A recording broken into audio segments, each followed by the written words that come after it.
نماز عشق کیا ہے؟ ایک مرتبہ حضرت جنید بغدادی اور ایک بزرگ جنگل میں جا رہے تھے کہ نماز کا وقت آ جاتا ہے۔ دونوں بزرگ ایک دوسرے کو نماز پڑھانے کے لیے اس طرح اصرار کرتے ہیں کہ آپ کا درجہ زیادہ بلند ہے، آپ امامت فرمائیں۔ ابھی دونوں بزرگ ایک دوسرے کو امامت کے لیے راضی کر رہے ہوتے ہیں کہ اسی اثناء میں ایک لکڑہارا آتا ہے۔ یہ اس لکڑہارے سے پوچھتے ہیں کہ کیا تو نماز پڑھا سکتا ہے؟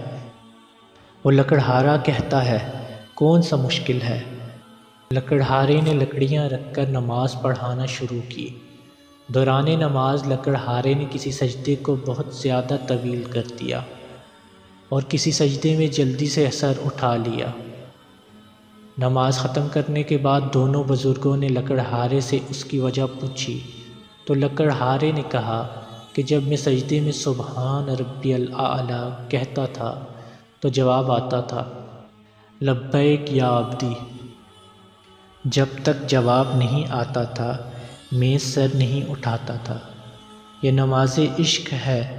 ہم ابھی تک اسی ظاہری نماز میں لگے ہوئے ہیں، عمر گزار دی مگر آگے نہیں بڑھ سکے۔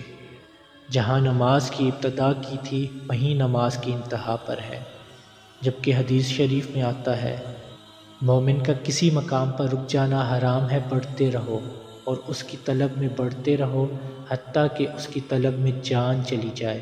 اگر اس کی طلب میں جان جائے گی تو ہم شہیدوں میں شمار کیے جائیں گے۔